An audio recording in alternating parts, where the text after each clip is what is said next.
Sebelum itu kita akan memperkenalkan diri.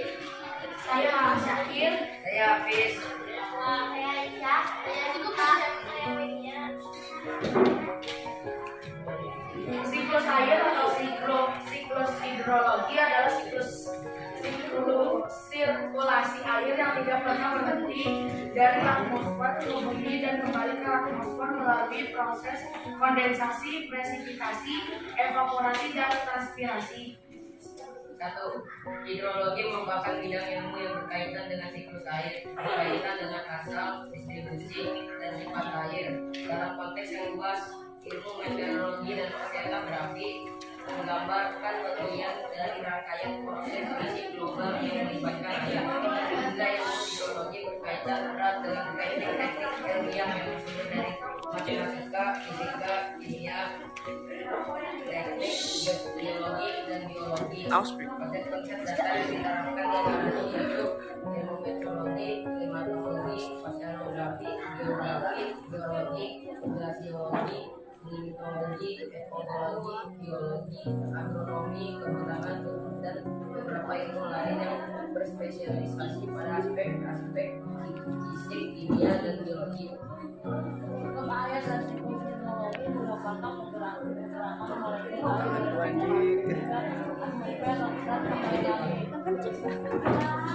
dan kembali lagi. Kalau sistem bumi energi matahari memiliki peran besar dalam siklus yang terjadi secara terus-menerus.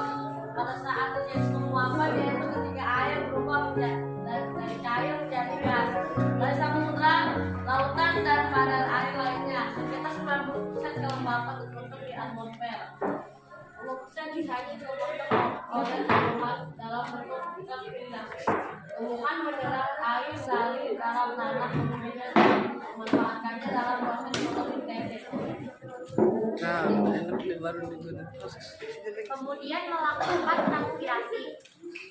Sebagian kecil uap masuk ke atmosfer melalui sublimasi, yaitu secara langsung air berubah daripada es atau salju menjadi gas. Susukan salju yang terjadi diakibatkan oleh sublimasi. Penguapan dari lautan memberikan kontribusi utama dalam pergerakan siklus hidrologi. Penguapan, transpirasi, dan sublimasi serta emisi vulkanik mendukung dalam proses hidrologi. Cenderung lebih sejuk udara setelah air berada pada atmosfer yang rendah, arus udara akan naik ke atas pada udara yang cenderung udara yang dingin, uap air cenderung menggali ke awan dan tetesan awan dapat menghasilkan presipitasi, hujan, salju, hujan es, hujan abu. Ketika curah hujan jatuh di atas permukaan tanah, maka siklus awal dimulai kembali. Sebagian air ini masuk ke tanah. Beberapa akan mengalir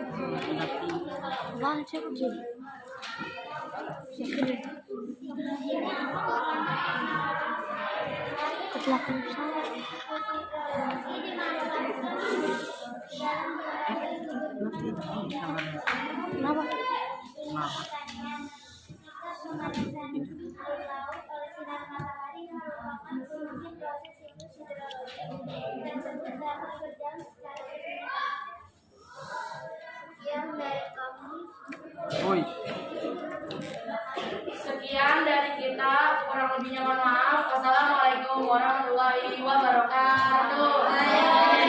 Teman-temanku, Siap. Jawab, kami dari kelompok 2 ingin mempresentasikan dari tugas kelompok IPA kami. Sebelum presentasi, kami akan memperkenalkan diri kami dulu. Nama saya Sony.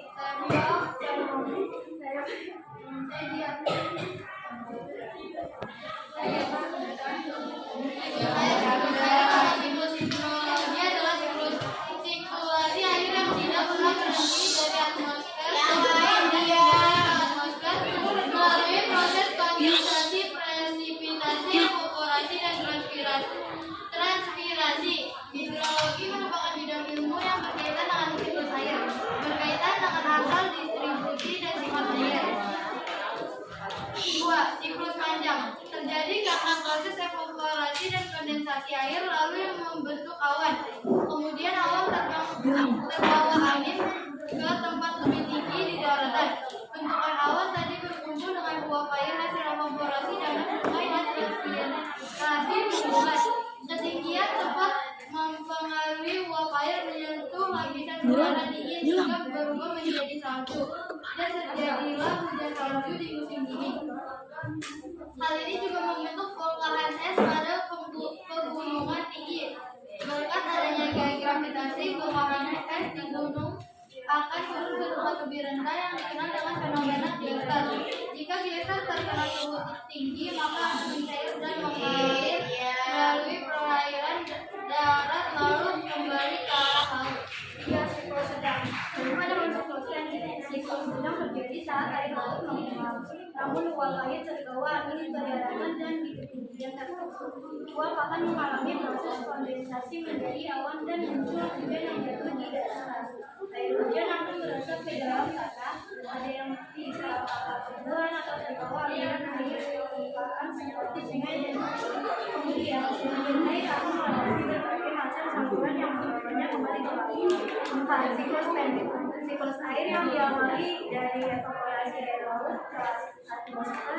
Uap air akan mengalami kondensasi dalam ketinggian tertentu hingga membentuk awan. Awan yang tidak kuat naik dan air akan mengalami presipitasi lalu turunlah hujan air yang jatuh kembali ke laut. 5. Apa yang terjadi jika tidak ada siklus air? Terjadinya bencana banjir dan kekeringan dikarenakan ketidakseimbangan siklus hidrologi alami. Sehingga ketika keseimbangan terganggu, maka akan terjadi suatu keseimbangan baru, yakni kekeringan ketika musim kemarau dan banjir saat musim hujan.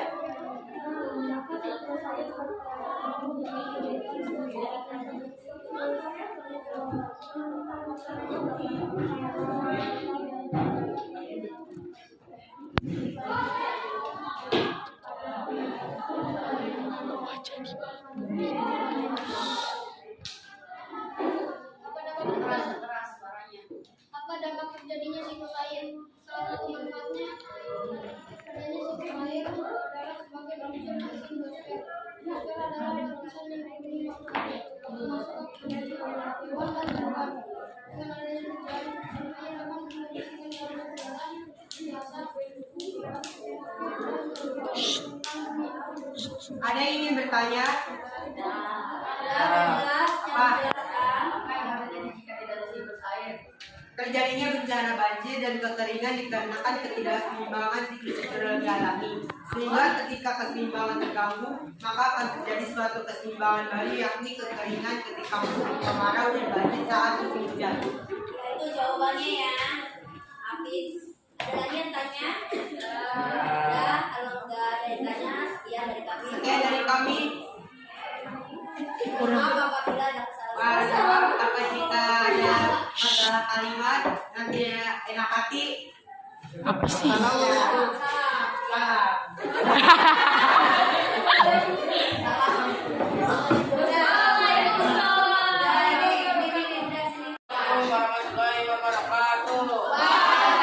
Assalamualaikum warahmatullahi wabarakatuh. Kami dari kelompok 3 akan mempresentasikan hasil kerja kami. Sebelum itu kita akan memperkenalkan diri dulu. Saya Duan. Saya Rangga, saya Suri, saya Bakir, Siklus air adalah gerakan sirkulasi akan terbentuknya air di planet bumi. Dalam sirkulasi perputaran tersebut meliputi gerakan yang dimulai dari air laut menuju atmosfer dalam bentuk uap, kemudian kembali lagi ke bumi.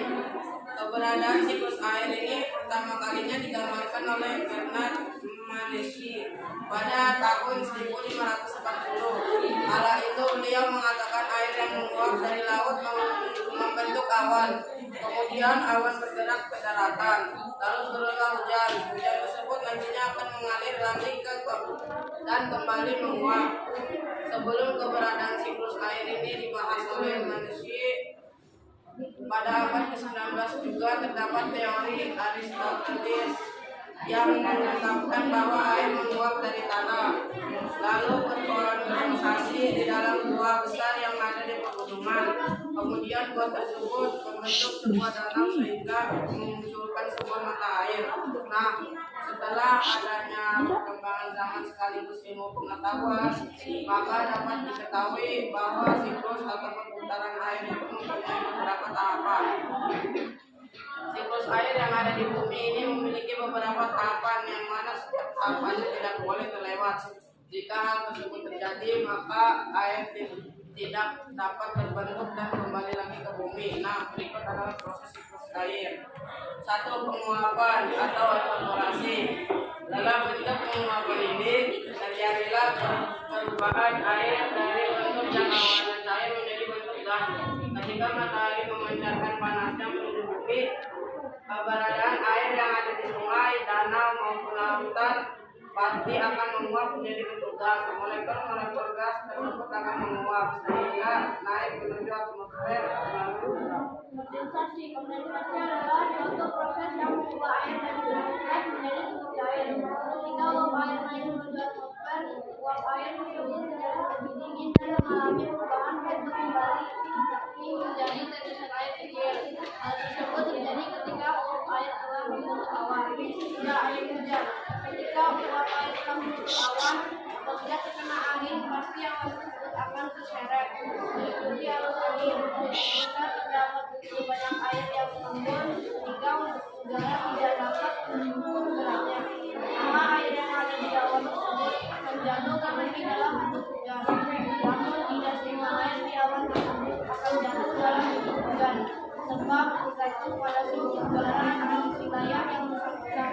Dapat berupa bentuk cair atau hujan, tetapi dapat juga berupa bentuk pada misalnya seperti hujan salju atau hujan es.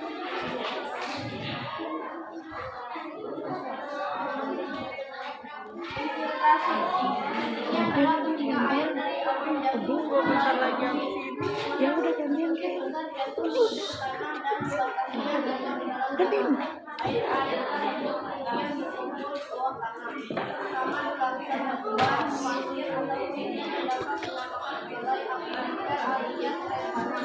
Tanah tersebut nantinya akan juga pembagian di bawah sungai sehingga akan memberikan aliran air bahkan air tanah ini sangat memanfaatkan beberapa tanaman, terutama dalam proses Limpasan adalah proses di mana air tidak berdiri dalam tanahnya, melainkan mengalir di tanah. Air limpasan ini nantinya akan mengumpul di sungai dan kemudian mengalir menuju ke sungai yang lebih besar. Fungsinya adalah ketika air menguap dari tanaman, terutama melalui daun. Hal tersebut juga dapat berpotensi untuk mengembalikan uap air kembali ke udara. Akibatnya proses siklus air ini berupa air laut atau air yang ada di darat akan menguap, kemudian naik menuju ke langit dan berkumpul di udara sehingga membentuk gumpalan air. Berkumpul di udara sehingga membentuk awan-awan yang terkumpul di langit, kemudian mencair hingga akan menimbulkan hujan yang membentuk permukaan bumi. Sebagian lagi akan terserap menuju ke dalam perut bumi. Tetapi ada juga yang berubah menjadi es. Sedangkan air yang ada di permukaan bumi tersebut nantinya akan menguap kembali menjadi bentuk awan dan melakukan proses pembesaran yang terus menerus dan diulang-ulang. Dalam proses itu air ini banyak yang lain selain pertanyaannya. Proses siklus air tersebut yaitu terdapat yang baik evaporasi proses pembuatan air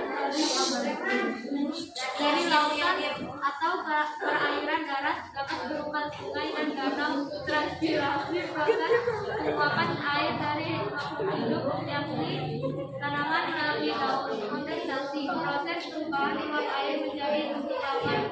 Presipitassi proses jatuhnya air dari atmosfer ke permukaan bumi dalam seragam tergantung negara. Dapat berupa air hujan, runoff, proses aliran air dari atas permukaan bumi. Infiltrasi proses purifikasi air oleh pori-pori tanah.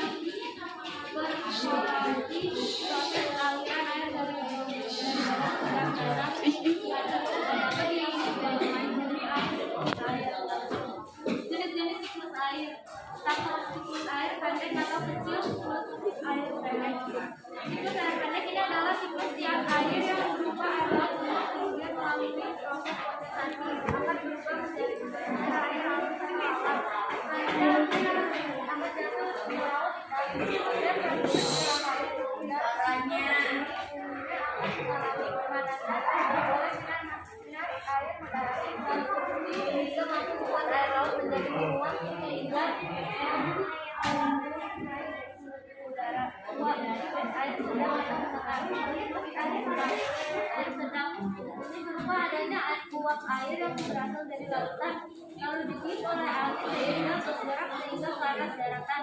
Kalau mencapai ketinggian tersebut, uap air itu mengalami proses kondensasi agar air dan berkumpul menjadi awan hingga jatuh di atas daratan sebagai hujan. Setelah hujan di daratan, nantinya akan mengalami kembali ke laut baik sungai, permukaan tanah atau resapan di tanah.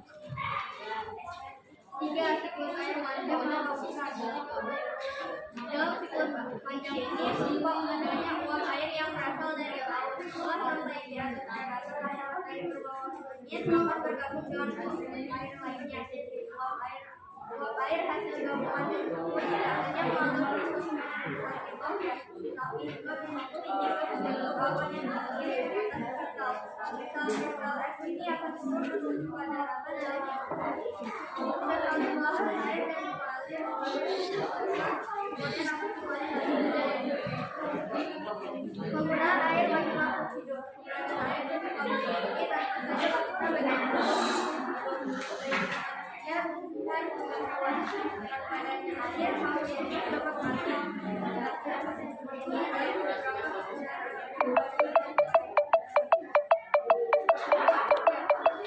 untuk memperlancar yang terjadi dari manusia diharuskan mengkonsumsi air dalam jumlah yang cukup untuk setiap harinya sebab dapat memperlancar sistem pencernaan. Jika sistem pencernaan manusia terganggu maka akan menyebabkan penyakit lainnya dan apabila tidak segera disembuhkan maka akan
Udah kan?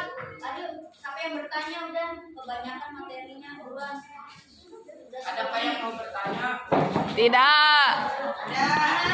Ada Sony tanya apa Sony? Apa itu evaporasi dan transpirasi? Ulangi lagi pertanyaannya. Apa itu evaporasi dan transpirasi? Evaporasi adalah proses penguapan air yang awal air menjadi bentuk gas. Transpirasi proses penguapan air dari makhluk hidup yakni tanaman melalui daun. Ya, udah jelas? Tanya dong, tanya ke Sony. Jelas? Jelas, Sony? udah jelas Tony? Udah cukup sekian dari saya. Cukup sekian dari kami. Kurang lebihnya mohon maaf. Assalamualaikum warahmatullahi wabarakatuh.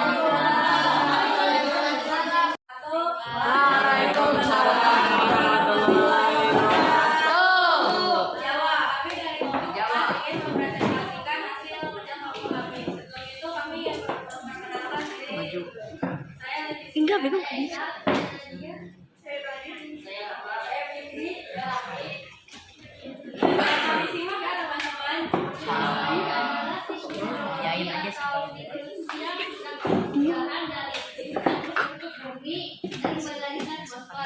Kejadian ini berlangsung selamanya. Sirkulasi air terjadi melalui beberapa proses, yaitu meliputi evaporasi, kondensasi, presipitasasi, infiltrasi, limpasan, dan konsumsi. Beberapa rangkaian siklus tersebut dapat dibagi menjadi dua, yaitu satu, fase atas dari siklus air, yaitu fase siklus yang terjadi di atmosfer bumi. Dua, fase bawah dari siklus air, yaitu fase siklus yang terjadi di permukaan bumi dan di bawah permukaan bumi. Siklus air fase atas. 1. Evaporasi adalah proses penguapan dari permukaan bumi yang terjadi di danau, sungai, laut, sawah, dan bendungan. Penguapan ini bertujuan untuk mengubah air cair menjadi air gas sehingga dapat naik ke permukaan atmosfer. 2. Kondensasi juga disebut pengumpulan, yang berarti konversi uap air kembali menjadi air. Precipitation dapat disebut juga hujan dan tetesan air serta kristal air itu jatuh dari atmosfer ke permukaan bumi. Proses siklus air. Siklus air fase bawah. Infiltrasi adalah proses di mana air hujan meresap ke dalam tanah dan membentuk cadangan air tanah. Limpasan adalah proses di mana air mengalir di atas permukaan bumi. Contohnya seperti pada sungai. Konsumsi. Fase ini adalah di mana makhluk hidup baik manusia maupun hewan dan air.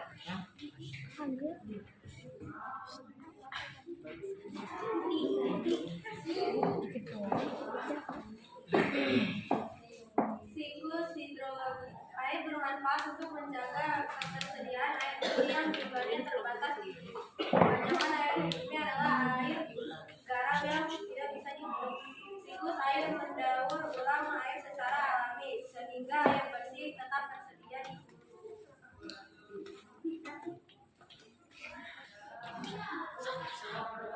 Selain itu, siklus air juga memiliki beberapa manfaat bagi kehidupan yang dapat berikut. Mendiskusikan air terus bumi dengan cuaca dan iklim.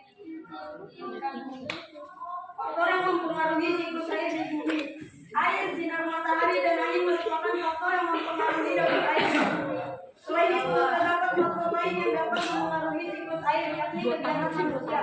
Adapun kegiatan manusia yang dapat mempengaruhi siklus air yaitu sebagai berikut: penebangan hutan, menggunakan air berlebihan, pencemaran air, menggunakan pupuk kimia dan pestisida berlebihan, pembangunan yang masif di daerah perkotaan.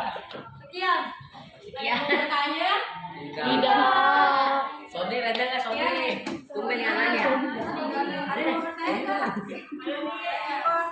Satu. Apakah ada yang mau bertanya? Tidak ada ya? Sekian dari presentasi kami, kurang lebihnya mohon maaf. Assalamualaikum warahmatullahi wabarakatuh. Waalaikumsalam warahmatullahi wabarakatuh. Weh, gak kedengeran ini. Kemudian kembali lagi bumi. Keberadaan siklus air pertama kalinya pada tahun 1580. Kala itu beliau menyatakan bahwa air yang adalah membentuk awan. Kemudian awan itu terjadi, lalu hujan cepat nantinya akan mengalir lagi dan kembali menguap. Kemudian proses siklus air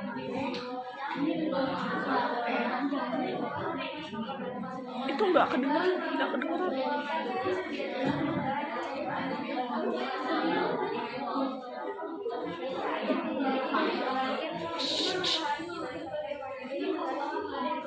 Lu ngapain sih?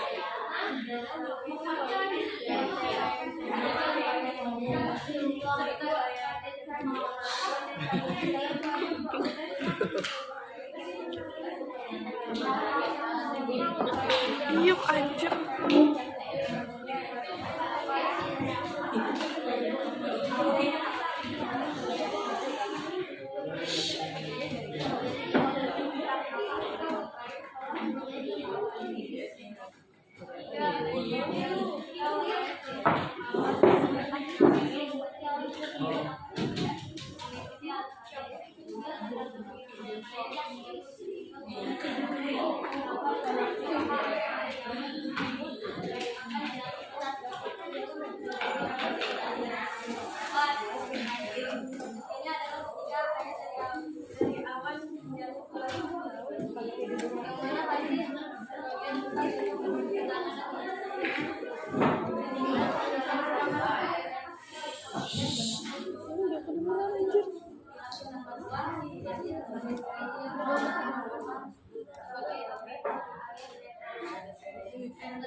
Pasal adalah proses di mana air tidak masuk ke dalam tanah, melainkan mengalir dengan pasal ini artinya akan mengumpul di sungai yang kemudian mengalir menuju ke sungai yang bisa.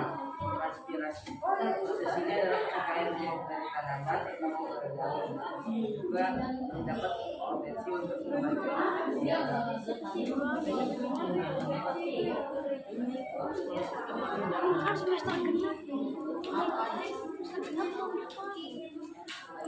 Dampak kegiatan manusia terhadap siklus air. Sebenarnya banyak sekali kegiatan manusia yang bahkan tanpa disadari ternyata sangat berpengaruh pada siklus air. Kegiatan tersebut misalnya satu, membiarkan air kosong tanpa menanggapinya dengan kebetulan. Dua, mengubah daerah resapan menggunakan air menjadi bangunan. Tiga, menggunakan air secara berlebihan, terutama untuk kegiatan sehari-hari. Kegiatan-kegiatan tersebut tentu saja memberikan dampak karena berpengaruh pada kelangsungan hidup baik manusia, tumbuhan maupun hewan. Sekian dari kita. Kembali ada yang mau bertanya? Tidak. Ayo ada yang bertanya nggak? Ada kelompok mau ngobrol. Oh ini bukunya di merah-merahin. Ayo keluar, ya merah-merahin bukunya. Oh ya, ini ada yang mau nanya nggak? Tanya. Betul. Tuh. Ayo, gitu. Ada yang mau nanya nggak? Pegel tangan gue ya, Ma. Dampak kegiatan manusia terhadap siklus air. Satu, membiarkan lahan air kosong tanpa menanaminya dengan tumbuhan. Dua, mengubah daerah